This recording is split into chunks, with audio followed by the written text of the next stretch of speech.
Hi everyone, Jane here. Thank you so much for watching today. Today I am going to be working with some of these rub-on transfers. Now I don't know about you, but I have a habit of sometimes just going, oh, they look fun, buying some things and sticking them in a drawer. And that is sort of what has happened with these rub-on transfers. I have used a little bit of that numbers one every now and again, and I just don't reach for them. So I thought, what better thing to do than actually use them to create a background in my art journaling. So I got out a selection here. I've got, this one is Teal Dreams from Aall and Create.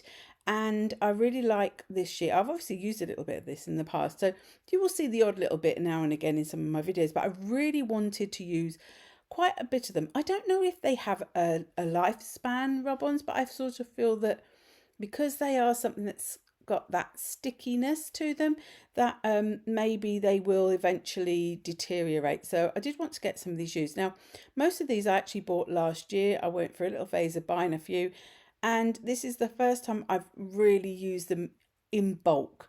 So I also wondered whether I could layer them up and sort of really use them together. So that it was a bit of an experimental sort of project, this one, and it's in the Dina Wakley watercolour journal. So this is on top of watercolour cardstock. Now I don't know, I'm not an expert with rub-ons, so I was just really playing around. So this one here is a 49 a market transfer, and I do believe this is the Textblends in a Hickory. Now what I tend to do is, if I know I'm going to use a specific part, so with the first one I wasn't too worried, I was just like using off the whole sheet.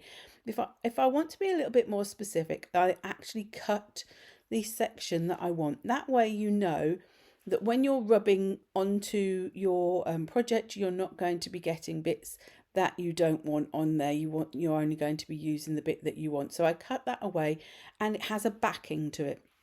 So you take the backing off, then lay down the transfer where you want. And the nice thing about this is, because when you take the backing off, it's transparent, apart from where obviously the imagery is. You can actually see exactly where you want to place it. Then they generally, the 49 marker ones didn't give a lolly stick in theirs, but the other ones all did. But if you don't get the lolly stick with your transfers, you could use the handles of a pair of scissors. You could use a bone folder or a burnishing tool, anything that really could give you that rubbing motion. Now some of these I find rub off easier than others, and it really is a little bit of trial and error when you're putting these down. Now I decided I wanted this big frame to go over onto the right. This really truly was an off the cuff type of project. I did not know when I started how I was going to be laying this out. Now I'm wanting the frame, I'm not wanting the words in the middle. So what I tend to do is I give a good burnish of the rubber. Now it's almost a bit of trial and error as to how much pressure you have to put on. Like I say, some come off really easy. The Aall and Create ones seem to come off quite nicely and easily. And you can sometimes see a little bit of a change in the colour as you put the pressure on. Others, where there's a finer text or writing, they can be a little bit more tricky, and you'll see that with some of the Tim Holtz ones in a little while. So I just wanted the frame of that not Aall and Create, the 49er market. And I think that one was Vintage Essentials #1, that set. So I've got 2 sets of the 49er market. I've got 2 sets of Remnant rubs by Tim Holtz, although I only use one in this project. And then I've got the Aall and Create, which I really like the Aall and Create ones. They are really funky, and I don't worry too much if little bits get missed if I'm doing this sort of thing, because it's not really going to notice, if I miss a little bit of the text or a little bit of the splats, nobody's going to know that that's missing, because it's got that messy grungy look. But obviously if you were doing something a bit more specific, where maybe it was specific words that you really wanted to be the focal point, then you would maybe take a little bit more time. Like I said, I rub a little bit, then I pull the sheet up and just see how it's going. And then if it's not coming away cleanly, then I put it straight back down and give it another rub. There's nothing to stop you, lifting it up, putting it back, lifting it up, putting it back. It's as long as you haven't pulled the whole thing up and then you don't know where it's going to go. Now this one, this Vintage Essentials one, I really love these sort of strips that you get on here. Now I think all of these have 2 sheets in. The Remnant rubs, the 2 sheets are the same in the pack. With the other brands, the 49 Market and the Aall and Create, you get 2 different sheets in there, which I really like because it gives you a wider variety. But obviously, if you know you're going to want a certain rub-on, then you might prefer where you get 2 sheets the same. So again, from the Vintage Essentials, on the back you get these lovely sort of nature inspired ones, and I suddenly thought, oh, that frame could do with some lovely leaves. And at this point I was starting to think I could have a bit of floral collage going on in the frame. As it happens, that's not exactly where I went with it, but that's what I was thinking. I thought I would just combine this bit of green in, because up to this point I'd had lots of teals and browns and then just the sort of the more neutral colours, but I thought that bit of green might just add a little bit of extra something, and I was really loving how this was coming together. I just found that all these rub-ons just worked so well, and I'm just at this point I just take that little bit of splatter that was around these leaves off, because I knew that it wasn't going to fit on the page. So rather than sort of put it down then waste that, I thought I'll cut that bit off and then I can add it somewhere else. And because the background is transparent, it's sort of on a transparent base, you can get away with using every little scrap of your transfers. Now, you know, they've come a long way.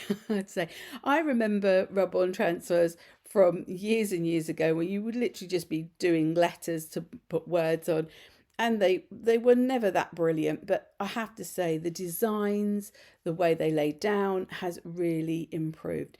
Now these are the Remnant rubs, and this one is called Specimen, and this has got lots of little bits, and I really do like to cut them out on this one because there's so much on the sheet that you could easily accidentally rub off something that you didn't want to rub off. Now these were the ones I found were most tricky to lay down sometimes. Some of the letters really were fighting me.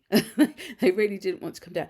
And what I found sometimes helped was if I was always going in one direction when I was trying to rub them on, I would go from another angle, or I'd start trying to peel off from a different part of the transfer, and that was quite helpful doing that. Now some of them I rubbed over and they lifted really, really easy. I think if you've got a bigger piece of transfer that you're using, it comes away a lot easier than if you're trying to do something very small. I think I struggled with this number here that I'm just about to do.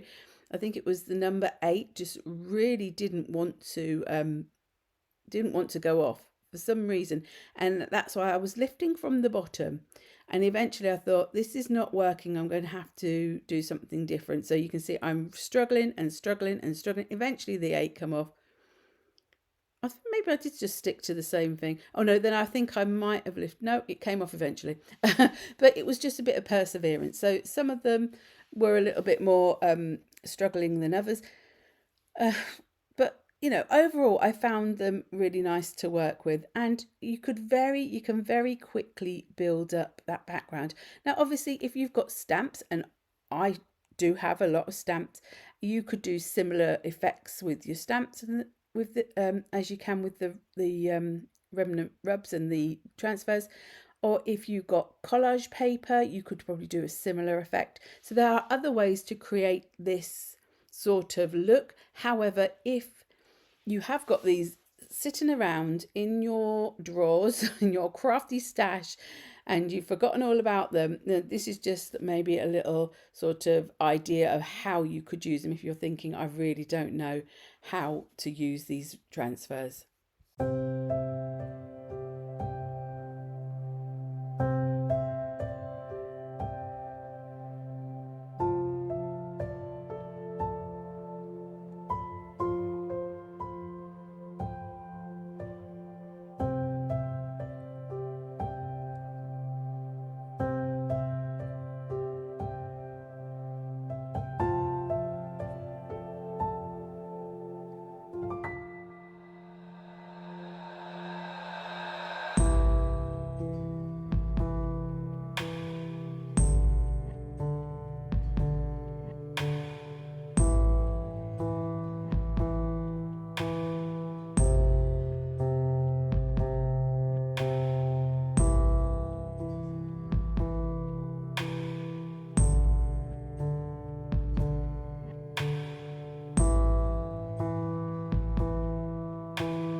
So one of the good things about using transfers is there is no drying time, so I could move straight on to the next bit.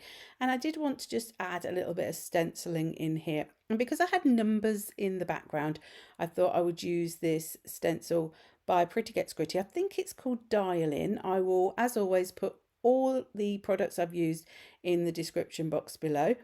And I'm using the Pretty Gets Gritty texture paste, which is quite a nice sort of lightish kind of paste, dries quite quickly. And I'm not going on top of the transfers too much. I wanted to add them around, and I'm just adding them, the stenciling, in a few different places just to add a little bit of extra interest and texture. And then obviously I did have to wait for this to dry, so I did leave it for quite a long time to make sure it's thoroughly dry. And now I am using my Gansai Tambi by Kuretake. This is the Art Nouveau set, and the colours that I chose are Cobalt, Turquoise Light, Pea Green and Mars Yellow, and I picked them to match the colours that were in the background. Now the transfers are on a sort of a plasticky kind of backing, so they will now resist, and because there's quite a lot of them on there, I wasn't intending that this paint was going to be going like over the top of where the transfers were, but I wasn't too worried because I quite liked that white background through there. So I'm just going mostly over where my stenciling is to just try to allow that colour to pool around the texture paste and to add some extra colour matching into the middle just to bring the design out a little bit.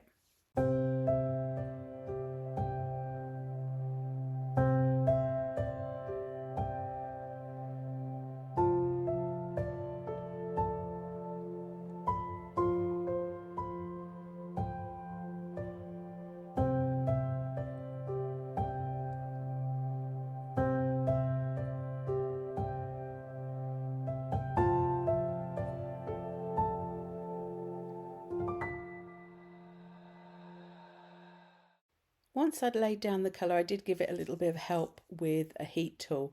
And then I went into my Maremi Small Art collage books, and I chose from the butterflies and the Botanica, I chose this little butterfly and a little leaf part as well, because I suddenly thought that where I've got that little butterfly already in the background, it would be nice to echo that rather than have a flower.